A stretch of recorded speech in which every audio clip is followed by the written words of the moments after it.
नमस्कार, हमारी इस खास पेशकश में आपका स्वागत है। मैं हूं वंदना झा। कुंभ की दुनिया रहस्यों से भरी हुई है। कुंभ का आयोजन जितना बड़ा होता है, इससे जुड़े रहस्य भी इतने ही दिलचस्प होते हैं। कुंभ का सबसे बड़ा रहस्य है नागा साधु।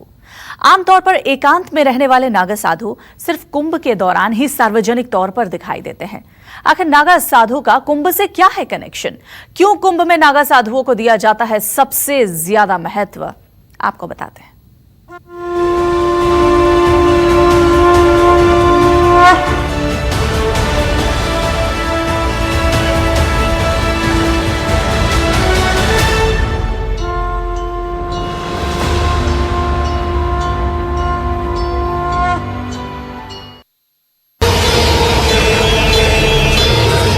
पाप पर पुण्य की, अज्ञान पर ज्ञान की और अंधकार पर प्रकाश का पवित्र पर्व कुंभ अपने विहंगम आयोजन के साथ साथ अपनी बहुरंगी छटा के लिए भी पूरी दुनिया में मशहूर है। इस अवसर पर आम जनमानस के साथ देश भर के साधु सन्यासी, बड़े बड़े मठों के महंत, पीठाधीश्वर और दार्शनिकों का कुंभ में जमावड़ा लगता है। इनमें सबसे खास हैं अलग अलग अखाड़ों से आने वाले साधु संत, जिनके लिए कुंभ मेले में शाही स्नान की परंपरा रही है। शाही स्नान के मौकों पर अखाड़ों के साधुओं को ही पहली प्राथमिकता दी जाती है। शाही स्नान के दिन अखाड़ों के स्नान का एक तय समय होता है और उसके बाद ही आम जनता को स्नान की अनुमति मिलती है। कहते हैं कि जब सनातन धर्म की रक्षा के लिए अखाड़ों की स्थापना हुई तो एक समय ऐसा आया कि साधु समाज और शासक वर्ग के बीच तनाव बढ़ गया, जिसके बाद शासक वर्ग और अखाड़ों के बीच कर्मों का बंटवारा किया गया। बाद में शाही स्नान को लेकर अलग अलग अखाड़ों के बीच भी कई बार मतभेद उभरे। बावजूद इसके कुंभ में अखाड़ों की उपस्थिति अनिवार्य बनी रही। इस अखाड़े का अर्थ इतना ही है कि कुंभ और अर्धकुंभ में सारे जो मंडलेश्वर होते हैं, अखाड़ा परिषद के लोग मिल करके एक समष्टि बुलाते हैं। उस समष्टि को अखाड़ा नाम दिया गया। इस अखाड़े का प्रयोजन सिर्फ इतना है कि धर्म हमारा विकृत न होने पावे, धर्म की रक्षा कैसे की जाए और जो आक्रमणकारी हैं, असामाजिक तत्व हैं, कहीं बाधा न डाल दें, उनके रक्षार्थ इन अखाड़ाओं की नियुक्ति हमारे शंकराचार्य जी ने किया। शरीर पर भभूत, ललाट पर तिलक, सिर पर बड़ी बड़ी जटाएं और निर्वस्त्र होकर धूनी रमाए ये नागा साधु हैं। कुंभ मेले में शैवपंथी नागा साधुओं की मौजूदगी भी हमेशा से खास रही है। इनकी रहस्यमयी जीवन शैली और दर्शन को जानने के लिए विदेशी श्रद्धालु भी काफी उत्सुक रहते हैं। कुंभ मेलों में जब भी रहा, आज भी नागाओं के दर्शन करने के लिए लाखों की संख्या में भीड़ आती है और उनका तप त्याग को देखकर लोग प्रभावित होते थे। उनको स्वरूप का दर्शन कर अपने को धन्य मानते थे। उनकी आज भी अहमियत है, उनके त्याग की, उनके उपासना की, उनकी साधना की। कहते हैं संसार की मोह माया से मुक्त कठोर दिल वाला व्यक्ति ही नागा साधु बन सकता है। इसके लिए नागा साधुओं को अपने हाथों से ही अपना श्राद्ध और पिंडदान करना होता है। तप, ब्रह्मचर्य, वैराग्य, ध्यान, संन्यास और धार्मिक अनुशासन इनकी विशेषता है। नागा साधुओं का जीवन जितना रहस्यमयी होता है, उनका जीवन उतना ही कठिन भी होता है। नागा साधु बनने के लिए एक बेहद कठोर प्रक्रिया से भी गुजरना पड़ता है। सख्त अनुशासन के साथ दिनचर्या बितानी पड़ती है। आमतौर पर एकांत में रहने वाले नागा साधु कुंभ के वक्त ही दुनिया के सामने आते हैं और उनके कुंभ में शामिल होने से महाकुंभ की रौनक और बढ़ जाती है। पौराणिक ग्रंथों में भी नागा साधुओं का उल्लेख मिलता है। कुंभ मेले के दौरान लाखों की संख्या में ऐसे नागा साधु पवित्र स्नान के लिए जमा होते हैं, जिन्हें देखने के लिए लोगों की भारी भीड़ जुटती है। कुंभ में सबसे ज्यादा महत्व स्नान का होता है। दरअसल कुंभ का आयोजन ही पावन जल में डुबकी से प्रारंभ होता है और इसी से समाप्त भी होता है। कुंभ स्नान को लेकर जितनी गाथाएं हैं, इससे जुड़ी विवाद भी कम नहीं है। आखिर क्या है कुंभ स्नान की परंपरा और प्रक्रिया, और क्या है इससे जुड़ा ऐतिहासिक रहस्य, देखिए।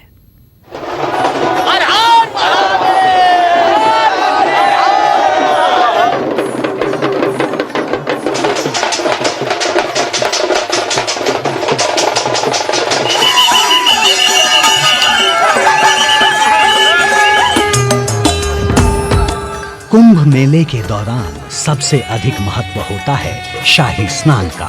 बोल गंगे मैया की जय। जिसमें कई अखाड़ों के साधु संत और श्रद्धालु स्नान करते हैं। ऐसी मान्यता है कि शाही स्नान से सबसे अधिक पुण्य और प्रताप मिलता है। विभिन्न नागा लोग, उनके जो संप्रदाय हैं, वे मकर संक्रांति के प्रारंभ होते ही पहले स्नान करते हैं और उस पहले स्नान को ही हम लोग शाही स्नान कहते हैं। और चूंकि वे सभी लोग ब्रह्म प्राप्ति के लिए समर्पित होते हैं, इसलिए उनको यह सबसे पहला अवसर दिया जाता है। 50 दिन तक चलने वाले प्रयाग कुंभ में अलग अलग तिथियों पर 6 शाही स्नान होंगे। पौराणिक मान्यता के अनुसार कुंभ में शाही स्नान का सबसे ज्यादा महत्व होता है। जानकारी के मुताबिक कुंभ में स्नान करने पर सबसे ज्यादा पुण्य हासिल होता है। शायद यही वजह है कि साधु संतों के साथ साथ इसमें भारी लोगों की भीड़ भी जमा होती है। सबसे पहले नागा साधु स्नान करते हैं, उसके बाद अलग अलग अखाड़े शाही स्नान में बारी बारी से शामिल होते हैं। 50 दिनों तक चलने वाले इस महाकुंभ में 6 शाही स्नान होने हैं। मकर संक्रांति का शाही स्नान। कुंभ की शुरुआत 15 जनवरी को मकर संक्रांति के दिन पहले शाही स्नान से होगी। इसे शाही स्नान और राजयोगी स्नान भी कहते हैं। माघ महीने के इस पहले दिन सूर्य धनु राशि से मकर राशि में प्रवेश करता है, इसीलिए इस दिन को मकर संक्रांति कहते हैं। इस दिन कई अखाड़ों के संत शोभा यात्रा निकालते हैं और शाही स्नान में शामिल होते हैं। पौष पूर्णिमा का शाही स्नान। पौष महीने की 15वीं तिथि को पौष पूर्णिमा कहते हैं। शुभ कार्यों की शुरुआत के लिए भी ये तिथि उत्तम मानी जाती है। इसी दिन से कल्पवास का भी आरंभ होता है। इस साल 21 जनवरी को पौष पूर्णिमा है। इस पूर्णिमा के बाद ही माघ महीने की शुरुआत होती है। माना जाता है कि जो व्यक्ति इस दिन विधि पूर्वक सुबह स्नान करता है, उसे मोक्ष प्राप्त होता है। मौनी अमावस्या का शाही स्नान। कुंभ मेले में तीसरा स्नान मौनी अमावस्या के दिन किया जाता है। मान्यता है कि इसी दिन कुंभ के पहले तीर्थंकर ऋषभदेव ने अपनी लंबी तपस्या का मौन व्रत तोड़ा था और संगम के पवित्र जल में स्नान किया था। इस साल मौनी अमावस्या 4 फरवरी को है। मौनी अमावस्या के दिन कुंभ में बहुत बड़ा मेला लगता है, जिसमें लाखों की संख्या में भीड़ उमड़ती है। वसंत पंचमी का शाही स्नान। वसंत पंचमी यानी वसंत ऋतु के आगमन का पहला दिन। हिंदू मान्यताओं के अनुसार इसी दिन देवी सरस्वती का जन्म हुआ था। पंचांग के अनुसार वसंत पंचमी माघ महीने की पंचमी तिथि को मनाई जाती है। इस बार 10 फरवरी को वसंत पंचमी का त्योहार है। इस मौके पर सभी पवित्र नदियों के तट और तीर्थ स्थानों पर वसंत मेला भी लगता है। कुंभ मेले में इस दिन होने वाले शाही स्नान में करोड़ों श्रद्धालु शामिल होते हैं। माघी पूर्णिमा का शाही स्नान। कुंभ मेले में 5वां स्नान माघी पूर्णिमा को होता है। मान्यता है कि इस दिन सभी हिंदू देवता स्वर्ग से संगम पधारे थे। माघी पूर्णिमा को कल्पवास की पूर्णता का पर्व भी कहा जाता है। इस दिन माघी पूर्णिमा समाप्त हो जाती है।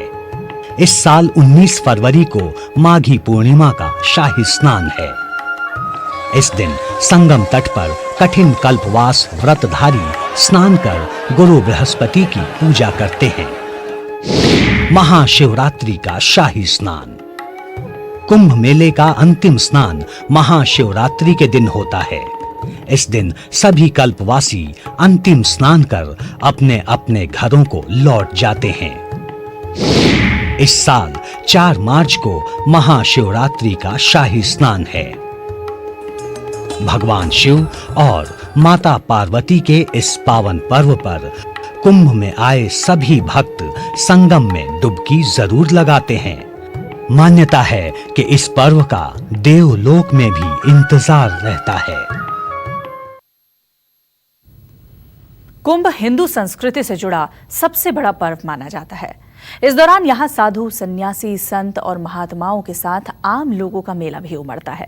देखा जाए तो पूरी दुनिया में कुंभ सबसे बड़ा धार्मिक आयोजन होता है।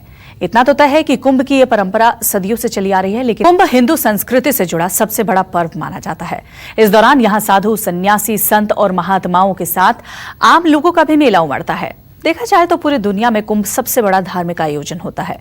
इतना तो तय है कि कुंभ की ये परंपरा कई सदियों से चली आ रही है, लेकिन आखिर इसकी शुरुआत कब हुई और क्या है इस आयोजन के पीछे का रहस्य, अब ये देखिए।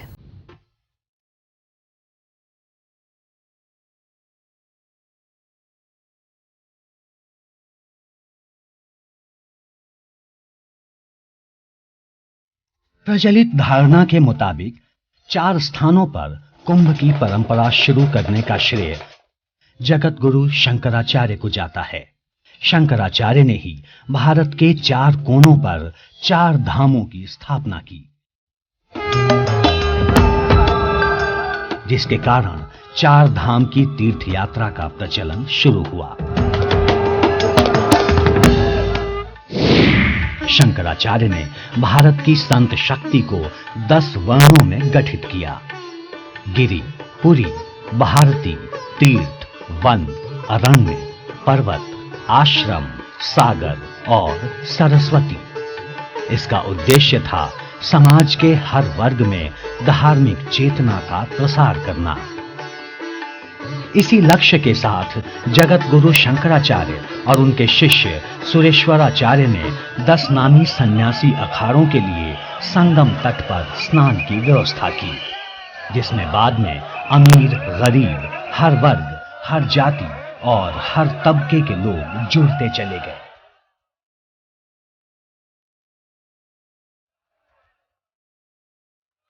शंकराचार्य जी का ही वस्तुतः पूर्ण योगदान है, क्योंकि पहले इसका बिखरा स्वरूप रहा करता था। बाद में भगवान शंकराचार्य ने 4 पीठों की स्थापना किया है। 4 शंकराचार्यों का अपना स्वरूप भी बनाकर स्थापित किया। अखाड़े, मठ बनाए, महानुशासन, मठामनाए, संविधान बना दिया। उसके बाद जो अखाड़ों की परंपरा आई वो भगवान शंकराचार्य की ही देन है। तब से इसका व्यवस्थित रूप और बढ़िया हुआ। पर कुंभ मेले के प्राचीन इतिहास को लेकर विद्वानों में कई मतभेद हैं। कुछ विद्वान इसे वैदिक और पौराणिक काल से चली आ रही परंपरा बताते हैं, जबकि कई विद्वानों का कहना है कि कुंभ का आधुनिक इतिहास करीब 850 साल पुराना है। कुछ दस्तावेजों के मुताबिक कुंभ मेला 525 बीसी में शुरू हुआ था। गुप्त काल में भी कुंभ मेले के आयोजन के साक्ष्य मिलते हैं। 617 से 647 ईस्वी के दौरान सम्राट हर्षवर्धन के समय कुंभ के प्रमाणिक दस्तावेज मिलते हैं। जो भारत में आने वाले चीनी यात्री थे, वेनसांग थे, या और भी जो यात्री लोग आए, उन लोगों ने कुंभ पर्व की चर्चा की है। और खास तौर से इसमें जो हर्षवर्धन की चर्चा होती है कि कैसे हर्षवर्धन 12 वर्ष में एक बार कुंभ के मेले में प्रयाग में पहुंच करके अपना सर्वस्व दान कर देता था। तो करीब 6वीं 7वीं शताब्दी ईस्वी सन से आप इसको देख सकते हैं, जिसका लिखित प्रमाण मिलता है। प्रसिद्ध चीनी यात्री वेनसांग पहले व्यक्ति थे जिन्होंने कुंभ मेले की चर्चा अपनी डायरी में की थी। वेनसांग की डायरी में जनवरी-फरवरी के महीने में 75 दिन के उत्सव का उल्लेख है, जिसमें उन्होंने लाखों साधु संतों और अमीर गरीब लोगों के साथ राजाओं के कुंभ स्नान की बात लिखी है। कुंभ से जुड़ी पौराणिक कहानियां भी कम नहीं हैं। दरअसल कुंभ के आयोजन के पीछे कई गाथाएं हैं। कुछ का वर्णन तो पुराणों में ही मिलता है, जबकि कुछ तथ्य ऐसे ऐतिहासिक दस्तावेजों में भी दर्ज हैं। दरअसल कुंभ की कथाएं हिंदुस्तान की पौराणिक संस्कृति में इतना घुल मिल गई हैं कि इसके बिना हमारी संस्कृति की कल्पना नहीं की जा सकती। तो आखिर कब से मनाया जा रहा है कुंभ और क्या है इसके आयोजन के पीछे की पौराणिक कथा, आपको बताते हैं।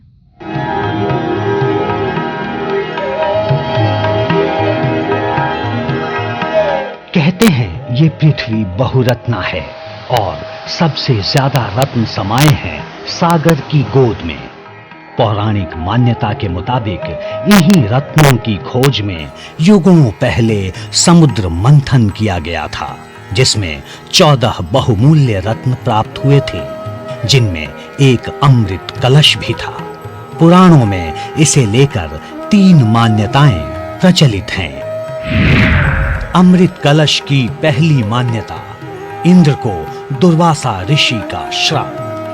कहते हैं एक बार देवताओं के राजा इंद्र ने ऋषि दुर्वासा की दी हुई दिव्य माला का अपमान किया, जिससे क्रोधित होकर दुर्वासा ने ऐसा भयंकर श्राप दिया कि धरती पर सूखा और अकाल आ गया।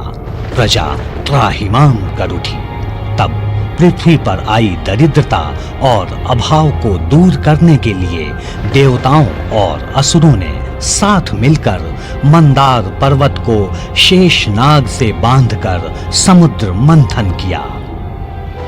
समुद्र मंथन से एक एक कर 14 रत्न निकले, जिसमें अमृत कलश भी शामिल था। पर अमृत पर अधिकार सिद्ध करने के लिए देवताओं और असुरों में कई दिनों तक भीषण युद्ध हुआ। कहते हैं इस युद्ध के दौरान जहां जहां अमृत छलका वो जगह बाद में कुंभ स्थल के रूप में मशहूर हो गए। अमृत कलश की दूसरी मान्यता, नागलोक से आया अमृत कलश। इस मान्यता के मुताबिक समुद्र मंथन के बाद असुरों ने अमृत कलश छीनकर नागलोक में छिपा दिया था, पर विष्णु के वाहन गरुड़ ने असुरों का पीछा किया और नागलोक से अमृत कलश लेकर उसे क्षीर सागर तक पहुंचाया। इस दौरान जिन जिन स्थानों पर उन्होंने अमृत कलश को रखा वो कुंभ स्थल के रूप में मशहूर हो गए। अमृत कलश की तीसरी मान्यता, विनता और कद्रू की कहानी। तीसरी प्रचलित कथा प्रजापति कश्यप की 2 पत्नियों विनता और कद्रू से जुड़ी है। कहते हैं कद्रू की शर्त पूरी करने के लिए विनता के पुत्र गरुड़ नागलोक से अमृत कलश लेकर जब लौट रहे थे तो रास्ते में इंद्र ने गरुड़ पर 4 बार आक्रमण किया। इस दौरान जहां जहां अमृत छलका वहां कुंभ पर्व मनाने की परंपरा शुरू हुई। तो सनातन धर्म में कुंभ मेले का अपना आध्यात्मिक महत्व है। सनातन धर्म के अनुसार मनुष्य की मृत्यु के बाद उसका पुनर्जन्म होता है और ऐसा माना जाता है कि कुंभ मेले में स्नान करने वाले व्यक्ति जन्म बंधन से मुक्त होकर परमात्मा को प्राप्त कर लेते हैं। इस मेले में एक साथ असंख्य हिंदू श्रद्धालु एक स्थान पर आ पाते हैं। इसलिए पहले अब आपको दिखाते हैं कि कुंभ का कलश रहस्य है क्या।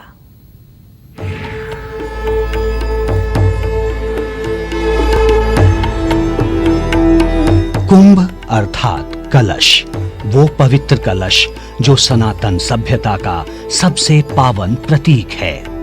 पुराणों में कहा गया है, कलशस्य मुखे विष्णु कंठे रुद्र समाश्रित मूले तंत्र स्थितो ब्रह्मा मध्ये मातृगणा स्मृता कुक्षौ तु सागराः सर्वे सप्त द्वीपा वसुंधरा ऋग्वेदोऽथ यजुर्वेदो सामवेदो थर्वण अंगश्च संहिता सर्वे कलशम तु समाश्रिता आयान्तु देव पूजार्थम दुरितक्षय कारकाः।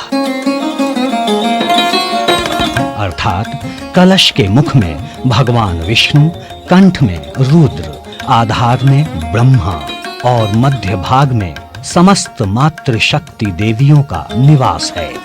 कलश की कोख में समस्त सागर, 7 द्वीप और स्वयं माता पृथ्वी विराजमान है। इसी कलश में चारों वेद समाये हुए हैं। इसकी पूजा से सभी बाधा, पाप और रोग दूर हो जाते हैं। कुंभ अर्थात कलश का संबंध उस अमृत कलश से है जो समुद्र मंथन से प्राप्त हुआ था।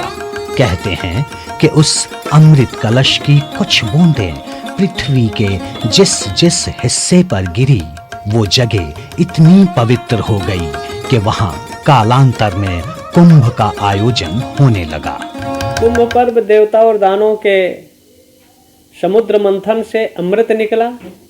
इंद्रपुत्र जयंत लेकर उसको भागा और वो 4 जगहों पर उसकी कुछ बूंदें छलकी और उसी अमृत प्राप्ति को आधार लेकर अमृत योग का उद्भूत होता है। उसमें स्नान करने से मनुष्य की प्रतिरोधात्मक क्षमता और शक्ति बढ़ती है और काया निरोग रहती है।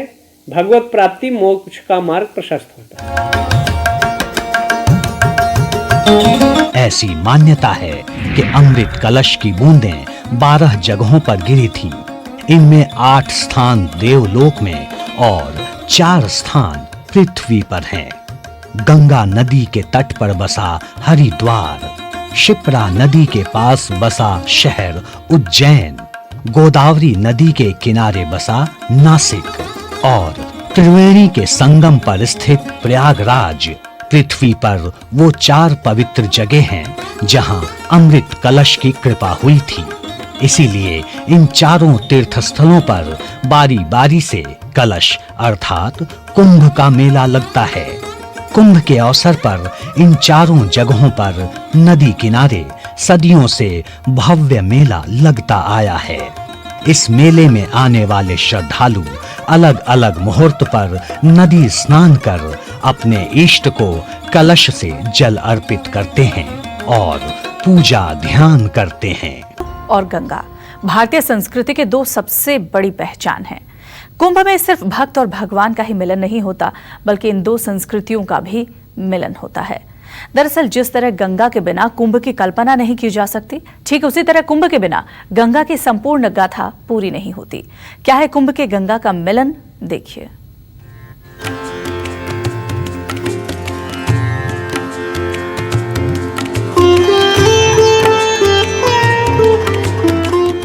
उत्तर में हरिद्वार, पूरब में प्रयाग, मध्य में उज्जैन और दक्षिण में नासिक।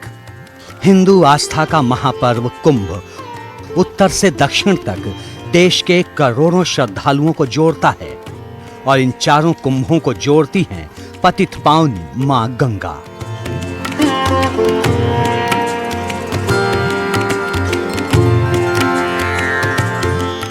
पौराणिक मान्यता के मुताबिक हरिद्वार से लेकर प्रयाग तक और उज्जैन से नासिक तक कुंभ मेले का गंगा से सीधा संबंध है। मैया, ओ गंगा मैया, मैया, ओ गंगा मैया, मैया, ओ गंगा मैया, मैया। प्राचीन ग्रंथों में हरिद्वार को तपोवन, मायापुरी, गंगा द्वार और मोक्ष द्वार जैसे नामों से भी पुकारा गया है। कहते हैं स्वर्ग से उतरकर मां गंगा ने सबसे पहले हरिद्वार में ही कदम रखा, जहां सागर पौत्रों के भस्म हुए अवशेषों को गंगा के स्पर्श से मोक्ष की प्राप्ति हुई। तभी से हरिद्वार में अस्थि विसर्जन की परंपरा चली आ रही है। इसीलिए यहाँ हर की पौड़ी पर लगने वाले कुंभ का महत्व सबसे अधिक है।